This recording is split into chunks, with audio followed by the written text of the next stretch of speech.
The Voice Teacher Podcast.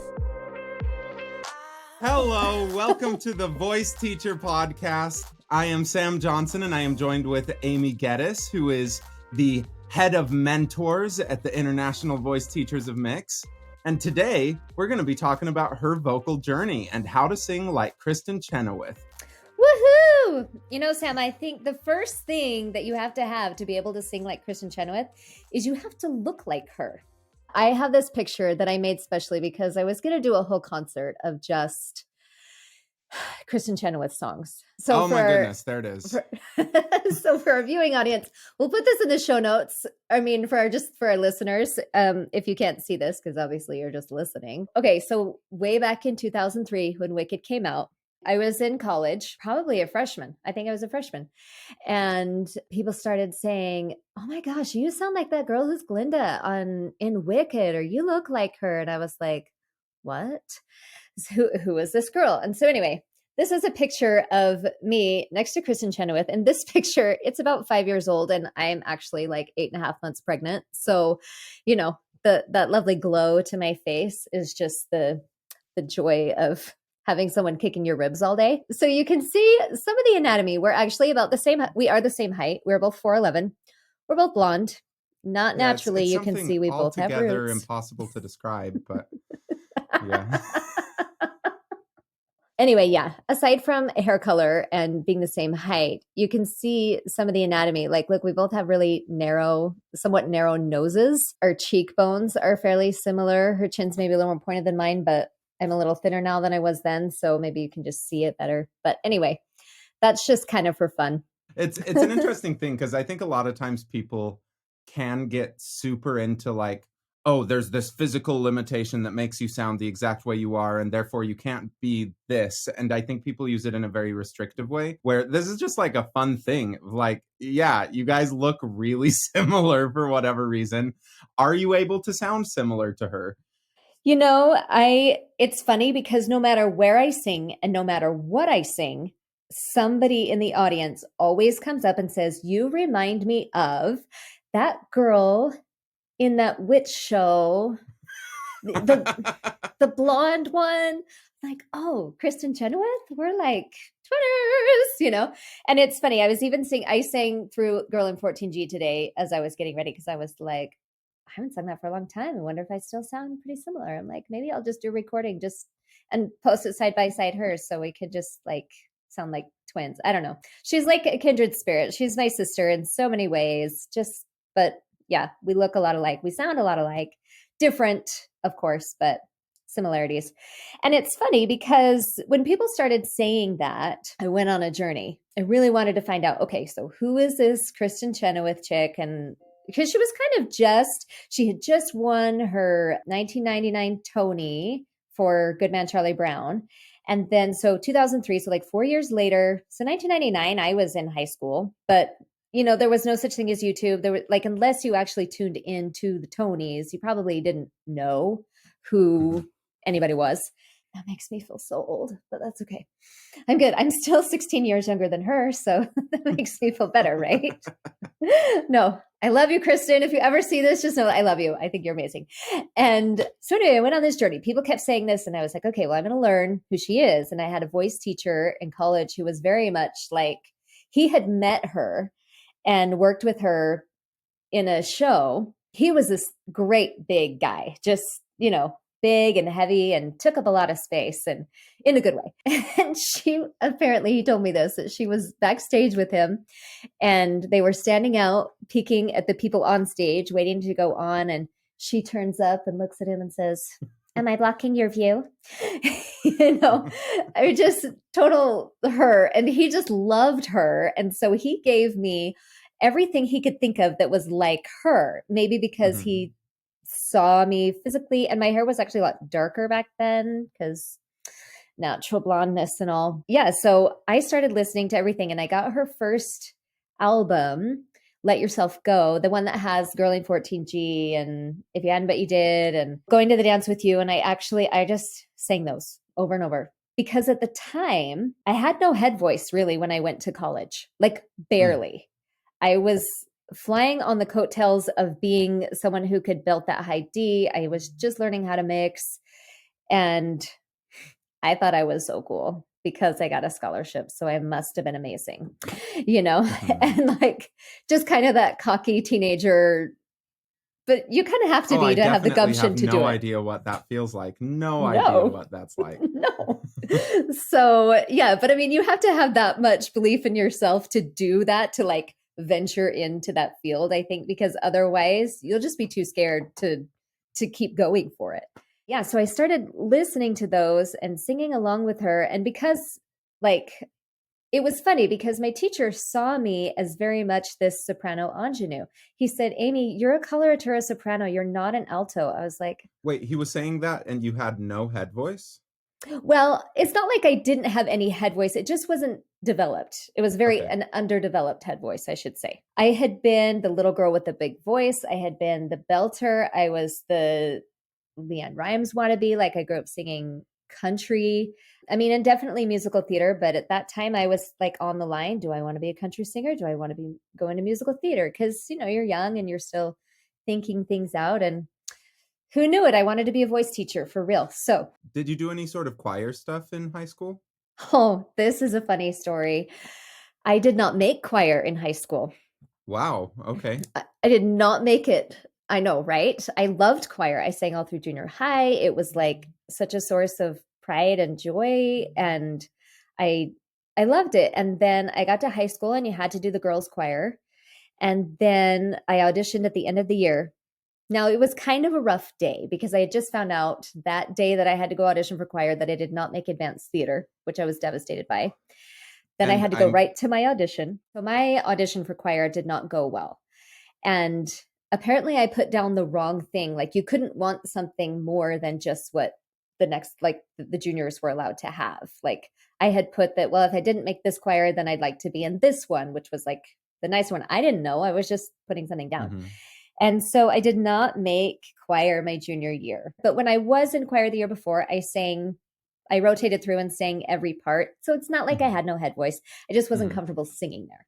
When you did get to college and he was giving you all of these Kristin Chenoweth kind of songs, were there any specific exercises or tools that you used to start finding that more comfortable head voice?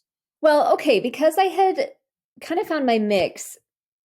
For somebody who is used to lots of connection, like vocal fold connection, it's quite scary to experience such a thin sound when you're used to being like the big belter, you sing all the big stuff. And so when they give you those things, I don't remember exactly all the exercises other than just, a lot of the same things that like I use with my students, just kind of like taking the exercises in longer ranges and like making them go up there and spending more time there. And then he gave me lots of material to work up there. Like he gave me all of the She Loves Me stuff. It was really hard for me to find that lighter balance. Like I just wanted to just grip onto it because that's what's comfortable, if you're coming from a chest dominant perspective. So yeah, but a lot of my, mentoring per se was listening to her and singing along with her album, like, and just mimicking. I did a lot of mimicking of that, like all that stuff that's way lower key than is on the song. But those things that just kind of woo, like, and just living there and knowing that like, that's okay. That thinner feeling is fine. But I even came back one day, I was like, Ken, that was my teacher. Like, and it wasn't Ken Bozeman. That'd be cool. Different Ken. But I was like, I forgot how to belt. I don't know what to do anymore. He was like, well, let's have you sing Gimme Gimme. I just want to hear it. But I was like, I just feel like I can't get the bottom. It was freaky because for somebody who's used to such a strong sound and then to have to sing so light just to access the upper end and I felt like I couldn't storytell very well up there in that voice yet. And just because I didn't have very good command over it. So he's like, okay, well, let's run through this and let's sing it. And so I did. I just belted it out again. And he's like, what are you talking about? You can still do it. I was like, whew, okay, I can do both still. Like I didn't lose the bottom just because I found the top, even though the top's not that strong yet.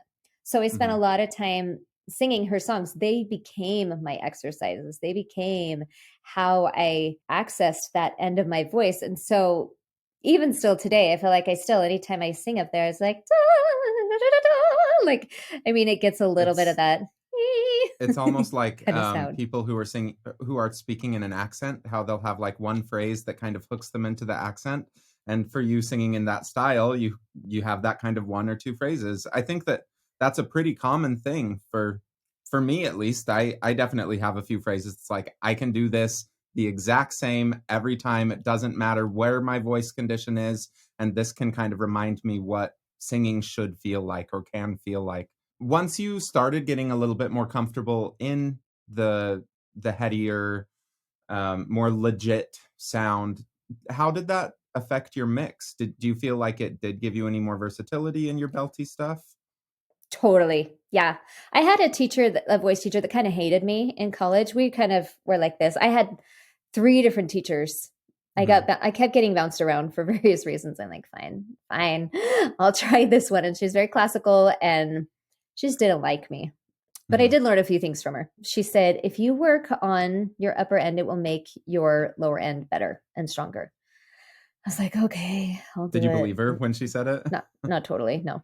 I was like, I wanted to, but I kind of didn't want to because we didn't really get along. So, and that's funny how like some voice teachers you can get along with and some you can't. She was kind of like, oh, I know all about you and the mix method and things like that. And I was like, do you really? Because if you're saying that, then you probably don't. But it's fine. It's totally fine. Not every match is made in heaven, that's for sure. So because before you went to school, you were already taking from Vandegrift, right? Or yeah, okay. Yeah, from Laurie. Studied with her for like 2 years, and then kind of did a lot of things. I was in a girl band for a little while. I don't know if you knew that, but I did not. Yeah, we were a Radio Disney jam band. Oh my gosh. That was Radio Disney's high point, was like late 90s. Yes, we were so cool. And no, I was auditioning to sing the Star Spangled Banner for the Jazz because they let you come like in September. They usually do auditions. And I've never gotten through. I've auditioned like 3 times and they've never let me in. Oh. Next time, Sam, it's gonna happen. It's never gonna happen again. It's never gonna happen again. That song freaks me out more than any other song in the world. Yeah, I mean, like, just musically, it's really challenging for me. I've forgotten the words in front of people. Like at a bees game, I forgot the words halfway through, and I just like made stuff up. I was like, I knew this would happen. And the Rockets. It was so stupid. But I just have way too much scar tissue around that song to ever try it again. Well, that's the thing. That's another episode is scar tissue, like all the things that get in our head. No, anyway, I was sitting there and I was at the audition and there was this guy sitting in the audience. He was basically pre-auditioning people to join. They were short a member. They had lost a member of the band. So he approached my dad and said, we'd like her to come audition for this girl band. It's called Forte. And I was like, okay. And of course I'm flattered. And of course I'm like, yes, somebody wants me. Somebody sees my talent. I want to do it. And so, we went down and auditioned. It was a pretty far drive. It was a really big time commitment for my parents and me because they didn't really want me driving that far yet. So it was kind of like not an ideal situation, but I wanted to do it. And I also had to pay like a pretty hefty fee to be in this band. To be in it? Yes, but I wanted to do it and it was cool. And so we performed at the Radio Disney 5th anniversary at Thanksgiving Point, and it was so cool. And I think that's the only performance I ever actually did with them because then I quit because I didn't want to pay it anymore or drive that far anymore. But I was in a girl band for about really 5 minutes cool there. To see how. I want to go back even further. When you first started lessons with Laurie, what did you work on? I remember more particularly my second lesson. And she took me through a scale and she was like, you're there. Good job. And I was like, And that was it. I mean, it just was a 2 magic lessons and moment. you're in. I was like, Yeah. but wait a minute, that's not right. Like, I know there's more. And so, but it was a really good moment, you know? And it was really hard for me to stand. I'm trying to think, what did she have me do? She had me do a lot of like mew, mew, mew, like cat mew sounds. Mhm. And for sure the bubble, So you were already coming in pretty heavy? Oh yeah. Yeah. Like everything she had to do Uh-huh. was to lighten me up. So mew sounds, bubbles, coo coo coo, hootie and hoo hoo hoo, hootie sounds, tons of bubbles, lots of bubbles. Nee nee nee. That was magic for me. Nee nee nee nee nee nee nee nee nee. Because you get that really small space, lots of release. I felt like when she gave me E sounds, I could do anything. Give me an awe, and I wanted to like shoot myself because awe was just trouble, but E was magic. So pretty much anytime I got a new song, I would learn it on nee nee nee or me me me. And that was where everything sat. And I feel like I stayed there for a long time because that was my lifeline. That's like what I could hang on to through, you know, any songs. Even when I went to Alaska to perform, it's funny. I was doing my exercises up in like the back room in the balcony in this theater. And the director was like, Aimee, we can hear you down here. And I was like, so I have to do my warm-ups. I have to, you know, I have to get in the spot or I won't make it, you know, but I was very dedicated. I was in Alaska? very good. I was doing the Days of 98 show. Okay. If you've ever heard of that. Yeah. You have heard of it? Okay. Yeah. And I tried to get Cool. some of my students to go and then COVID hit and blah, blah, blah. But it was so fun. I mean, like you made such good money for a teenager who doesn't have to pay any bills. They didn't have to pay travel or housing or like even utilities. We had to pay for the phone and food and like fun. And how hard is it to feed one person? Man, my food bill is like $1,200 a month now. Oh, do you know how hard it is to feed 6 people? And that's eating like nothing. I eat like 6. Okay, so your food bill is hard. $1,200 a month too. Okay, it's more than I should have it be. Let's say that. But I love food and I love to cook. I don't know if you know that about me, but I like to make good food and I'm pretty particular about what I like and what I don't like. Do you find any foods seem to influence your singing very much? Some people get so obsessed with like, oh, this one thing, I can't do this. And I find it's just, I don't know, it's very compulsive what a lot of singers do with their routines. Yeah, I mean, I used to really worry about the dairy thing and this or that. And I actually do have some scarring from reflux. So I just have to not eat super late at night, but I definitely feel it in the morning if I do. Bread, honestly, like Really? yeah, like Okay. whole wheat, whole grain bread. And I don't like bread. So people think I'm weird and I'm crazy because I just think bread kind of stinks. I think it's kind of gross. So I know you're going to give me this look like, you're a crazy person. Bread's the best thing ever. You know, and I'm like, it's just surprising. I mean, I don't understand why people get so like personally offended when someone else doesn't like something. It's just, it's very surprising. I mean, Aimee, it's like saying you don't like bread. Come on. I know I get the strangest looks, and it's not that I never eat it.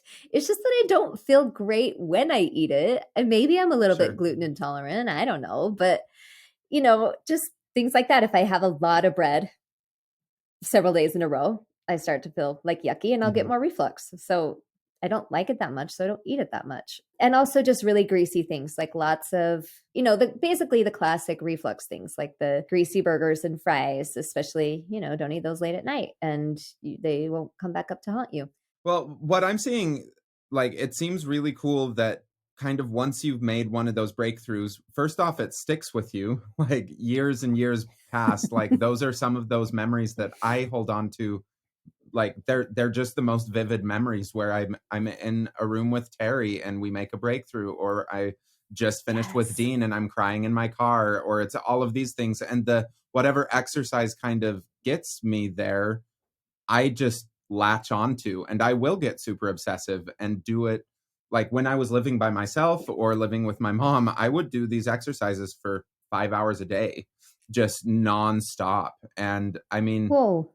Yeah, it was That's a it lot. was a lot. And I mean, I don't do nearly as much. Yeah, it's just so cool how once you have those moments that feel like such a breakthrough, even if we recognize that there's so much other stuff that we have to do to kind of polish it off, that you going back to whatever exercise or whatever you did right before that seems to just make you time travel and find that sensation again. I think that's something that I really try to encourage my students to be aware of, is just what did you do right before you noticed it? Because it feels like a lot of people just aren't aware. They're like, I open my mouth and Yes. stuff comes out and that's it, the end.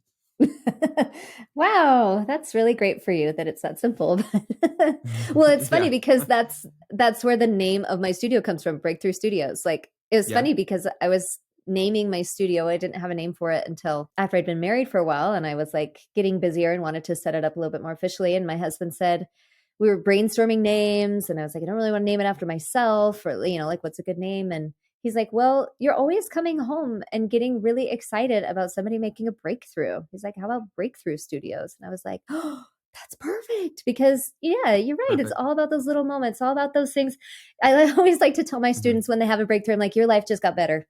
Like, your life just got easier. Like, because that's how it felt for me. Like, my life is so much better now that I know how to get through that, or that Yeah. I did that. I'm like, Just you talking about this and how excited you're getting. It's like just that's why I think that I got into this, is because I know how it feels to make that, and I know how it feels to not for a long time and to feel just stuck and slogging, and it does not feel good. And I find that now if I have a full lesson or a full teaching day and no one makes at least a little bit of that kind of breakthrough where they just like put two things together in a slightly new way, I walk away and I'm like, this felt bad. Like today was not good. That's why my am I drug, is teaching? seeing other people make those breakthroughs.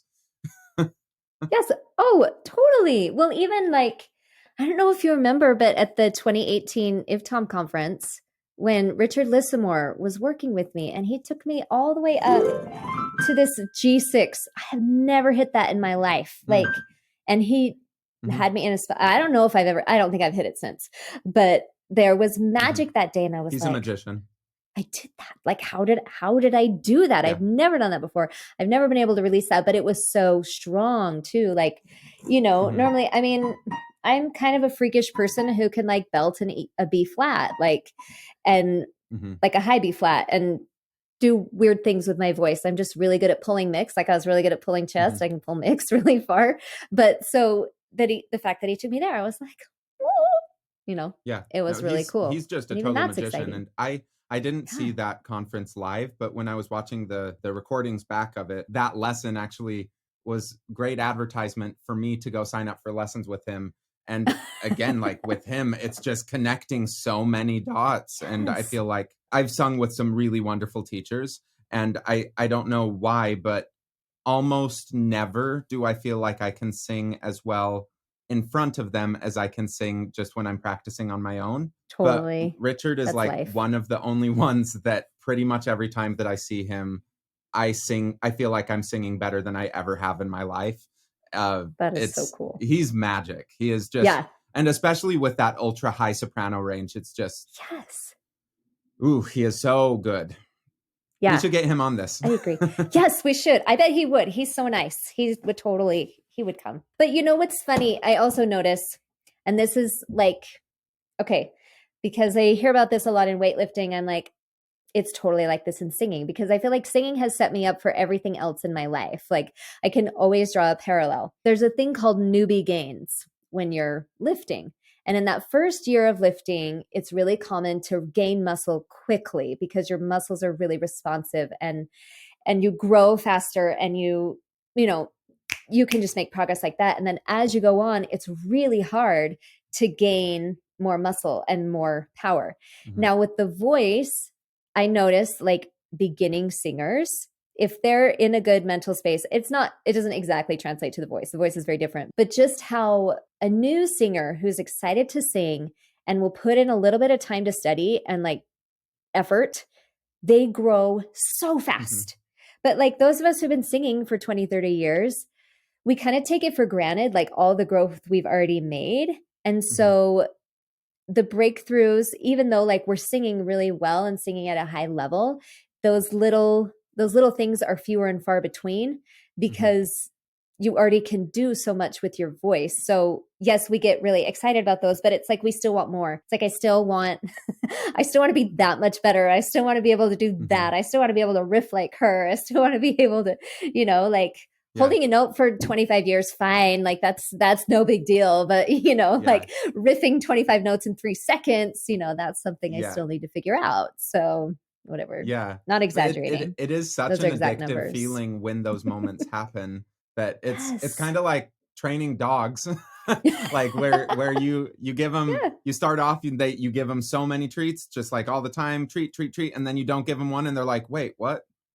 But I just did the thing for the treat. And then the next time they're like, okay, I did it. Yeah, I get it. And then you just start like spreading them out a little bit more. And they just like are so focused on whatever, because they have no idea when the next one's going to happen. And I think as much as we can kind of do the same thing with our students, that'll keep them practicing. That's for sure. I notice with a lot of newer students, like they might not have a lot of things together because maybe they haven't just had the musical experience, or maybe they got shut down earlier in life and they're like, I can't sing, I can't do this, blah, blah, blah. And then they come in for their first lesson, and because they have no habits, it feels like breakthrough. At least for my perspective, I'm like, oh my gosh, you're getting everything. And they might just be like, what are you talking about? And I'm like, you have no idea. I worked a decade to do what you just did in 3 seconds, because I was trying to get rid of all of these habits that I figured out when I was 12, just singing by myself. And you never figured that out. I know it's hard not to be jealous. It's hard not to be jealous of your students when they have so much success so quickly. You're like, man, that was really hard for me. But I'm so glad it's working for you. It's just, I'm gonna like go eat some chocolate now and sing later. Because the chocolate's not doing anything to help my singing, but it was fun. Thanks for laughing with me and listening to my crazy journey. Do you have any other final thoughts? Like, I would love to know if you could, what year how old were you when you started taking voice lessons and started taking singing really seriously? Well, that is a good question. I begged my mom for lessons, and I started singing in like 5th grade when I was about 10.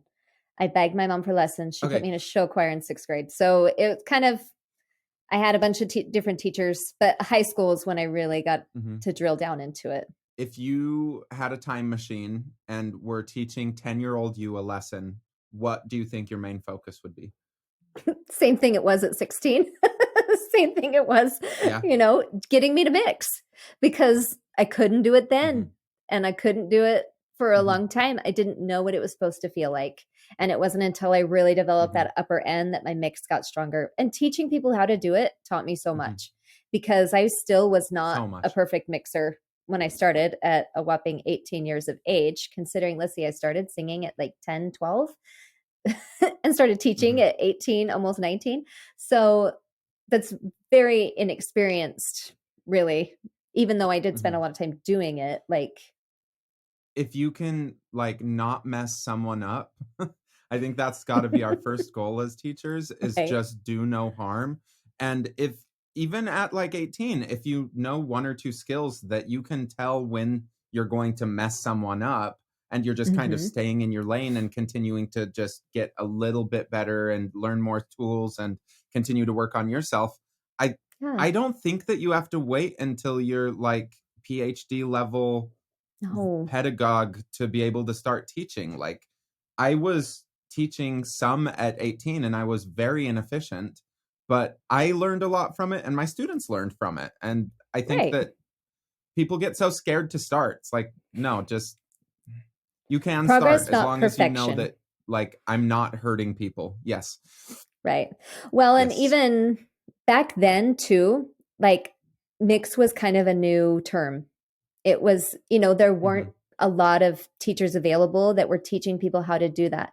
The teachers around were very much of the idea, you have a chest voice and you have a head voice, and you just have to kind of sneak around it, either sing all in one or all in the other. And that's what the teachers I kind of had before Laurie taught me. It was kind of, It was like a hodgepodge of, and I could just get away with having a lot of stage presence and kind of yelling things out and being a good belter, you know, as long as I stayed within, you know, under that A.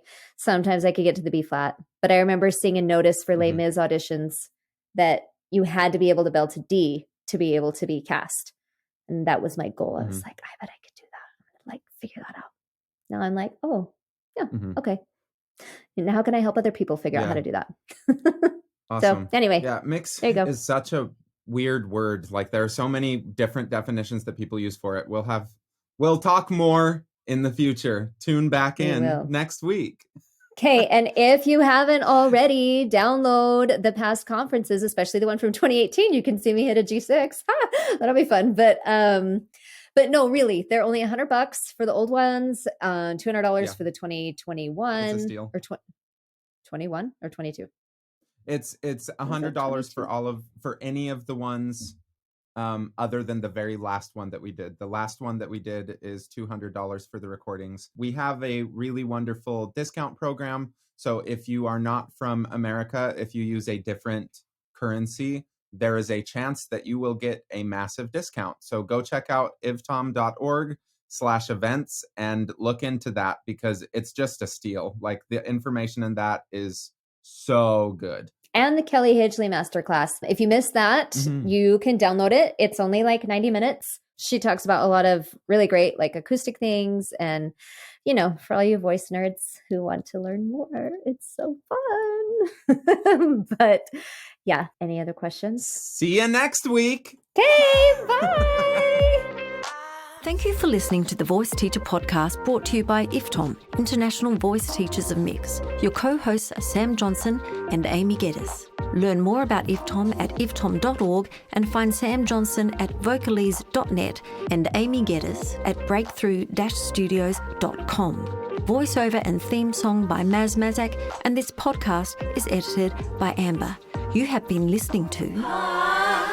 the Voice Teacher Podcast.